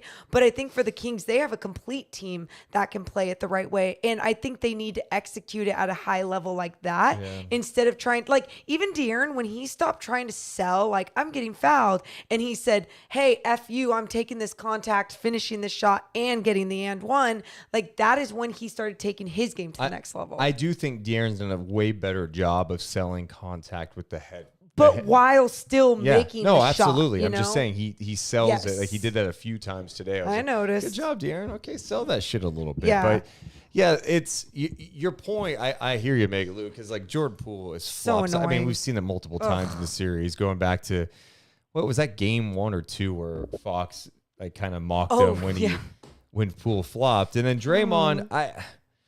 I don't know, man. I don't even know what to say. It's Draymond, like, it feels to me like there's two guys in the league who are allowed to have that level of drama, and it's LeBron and Draymond. And Luka too. Luka too. Oh, that's true. That's a good point. Yeah. I just, it's so frustrating. I think hearing the national narrative that was like in defense of Draymond and how could they suspend him? And it was like, did you see like what he did? I don't even care about the weird like crowd thing and grabbing his wiener and all that stuff. Like, I mean, he stomped on somebody. People grab people's legs all the time. Yeah. So I don't know. That was frustrating. And then I feel like it really worked in their favor. Like when he came on the court today, that seemed to really amp the crowd up and, you know, got everyone really going. And and then they booed DeMontis too. So it's just kind of, I don't know, that's frustrating for me, but maybe that's just a homer thing. No, the crowd was into it I'll say this, the crowd wasn't much of a factor in this game. I mean, it is wild, the difference between the Oracle crowd when the team played in Oakland and this crowd at Chase. It's just before tip off, and is it because it's San Francisco, it's more expensive to go to a game? Is it because some of these Warriors fans are casuals? You know, just rich people. Yeah. I don't know. Or is it like spoiled? It could be a combination of everything. But there is a different vibe at Oracle. Pre-tip, like I'm going through intros and I'll take my headphones off and listen. I'm like, it sounds like a regular season game to me. There are times they pop for sure and they're loud, but it's kind of crazy to think about what kind of home atmosphere they used to have and they don't have anymore. We went to a playoff game at Oracle when it was Spurs Warriors just because we wanted to see a playoff game because we didn't know what that was like. And it was an electric energy in that building. You know, obviously you're going to have different volumes because of how the building is built, all those things.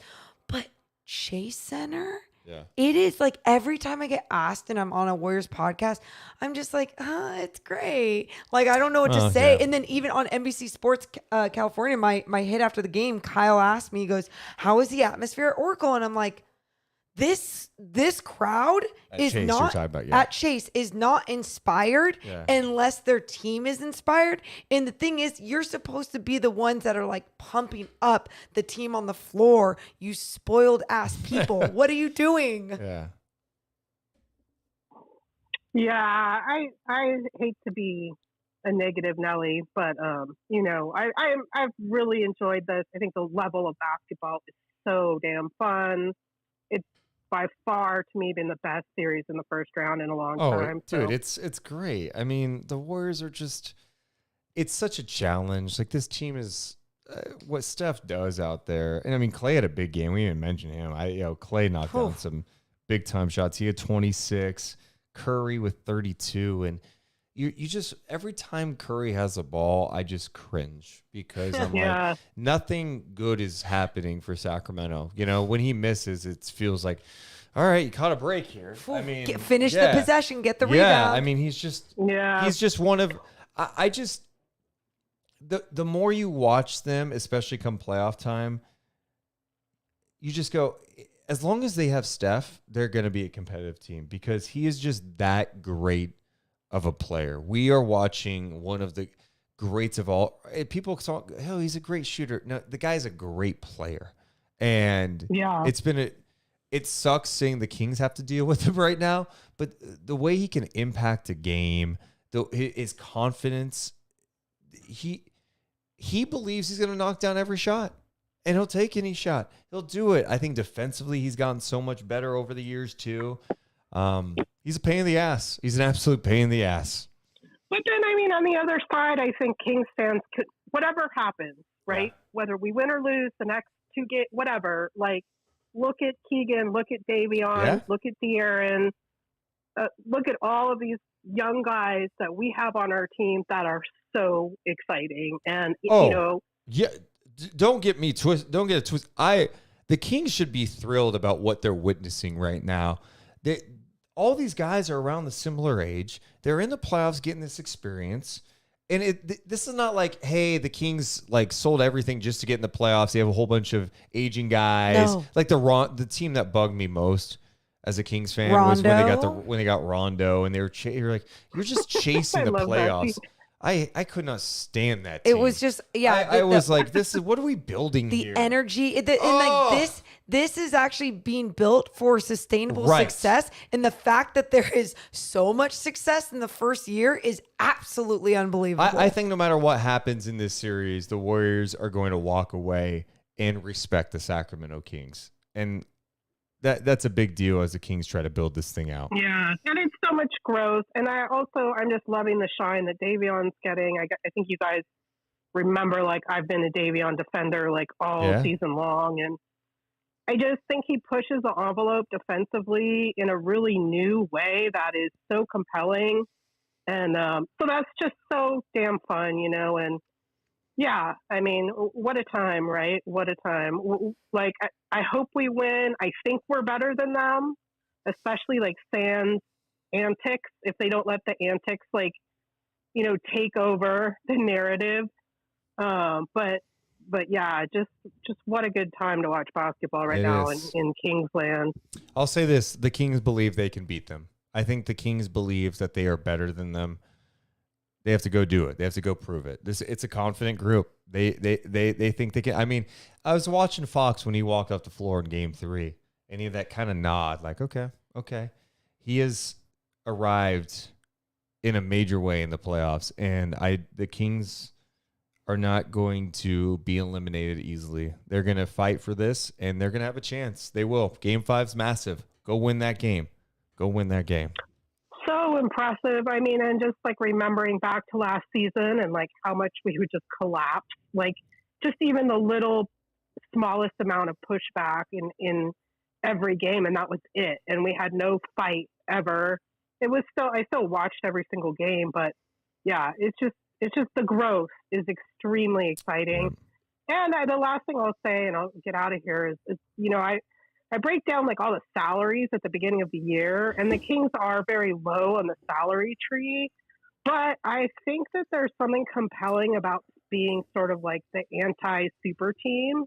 Like, I think all of these like teams that have 2 and 3, guys that are already superstars have kind of combusted in the last few years. And I think that's a really interesting, overarching narrative for the league, to see kind of what ends up happening money-wise. And and that kind of thing. And this idea of like home growing stars, which I know the Warriors have done, but is somehow more compelling, than just buying a bunch of 100%. stars and making like this really top heavy super team type, Yeah. model. So anyways.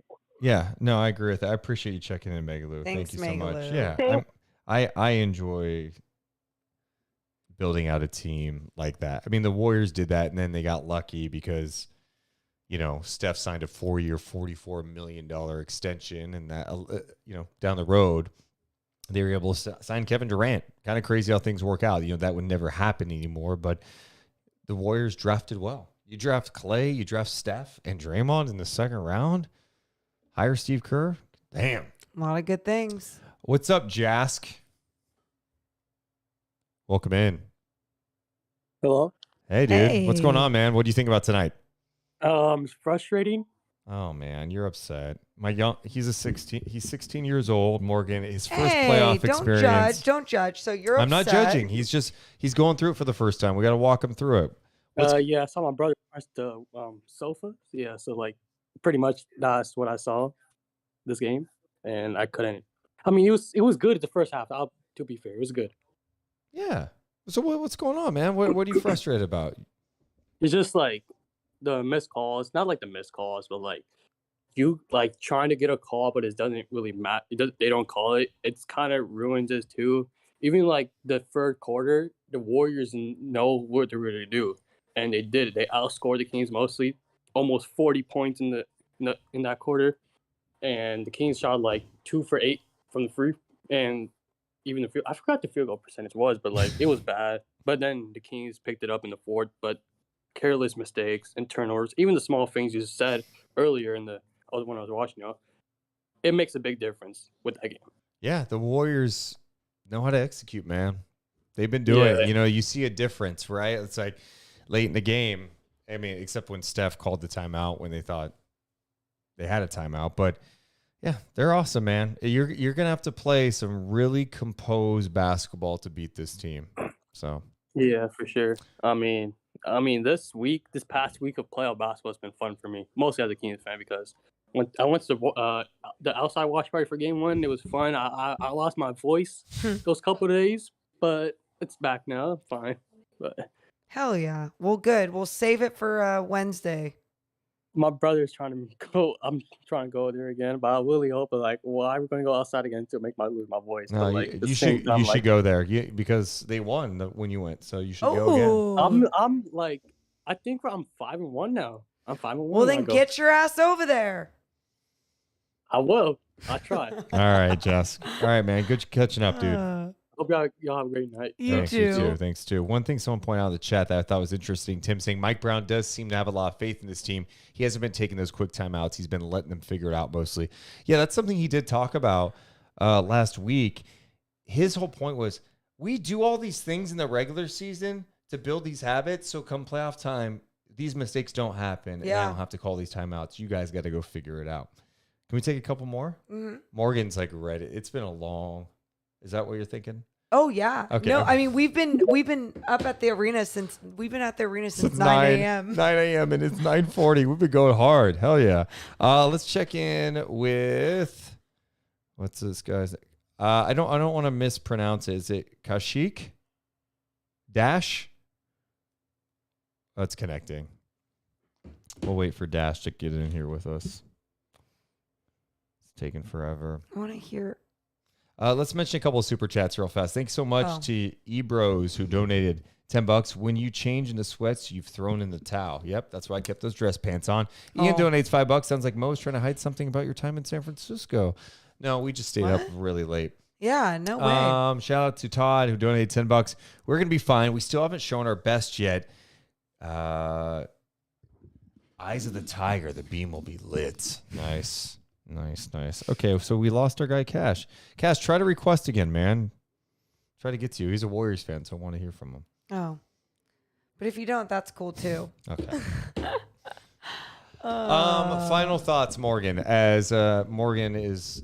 She's melting. Just so you know, playoff Deuce is ready to go for another 7 hours. You know, it's so funny too. Before we came on, Deuce is like, "Hey, tonight's gonna be like an hour." You know, How long have we been on? 2. An hour 51. Oh, my bad. And some of that's so it's like an hour 30. And I honestly don't care. I've had so much fun talking basketball and talking with everyone that wanted to join in and also on the conversation as well. That's what's kind of fun about playoff basketball so far too. There's so many different angles, so many different things to break down about each and every game. And especially when like last game was more of a dud. So yeah. Tonight, last game we only did like 45 minutes too in San Francisco. It's just not a lot of angles, as many as tonight. And tonight, like, look, we still have high spirits of this is fun, this is good basketball. Just setting up to be such a great Game 5 coming up on Wednesday. You're tied with the Warriors in the first round, and this is why you have home court advantage. This is why, Matt, if you did not have home court advantage right now and you had to win 2 on, you have the prospect of 2 home games left. Yeah. You've got 3 chances here. I know. Let's go. Let's get ready for a Game 5. Okay, rocking atmosphere. I won't sleep. I want the crowd to bring Let's it. Go win that Game 5. But bring it with composure. Like, be so effing loud. Yes. But like that composed energy in the building, we will feel it on the floor. We will have another podcast later this week before game number 5. Ooh, we're going to do a preview? Cool. Preview pod, might have a guest. We'll work on some things. Love it. We got so much content. We'll be at game 5, and we will be at game 6 on Friday night. So a ton of content this week, and hopefully it's a fun week. Buckle up. This is what it's about. We've wanted playoff basketball for a long time. We got it. Enjoy the ride. Let's see how it looks coming up this week. We'll be at practices too. The Kings will have practice this week. So a ton of content. Check our our YouTube page if you're listening to the audio version, youtube.com/@DeuceandMo. And also, I want you guys who are listening or watching us, make sure to subscribe to us on Spotify or, of course, on Apple Podcasts. We appreciate you guys so much, but we got to go. You're all badass for being here on a Sunday night. Get some sleep, everyone, huh? Sleep beams. Deuce and Mo, Deuce and Mo, Deuce and Mo. They tell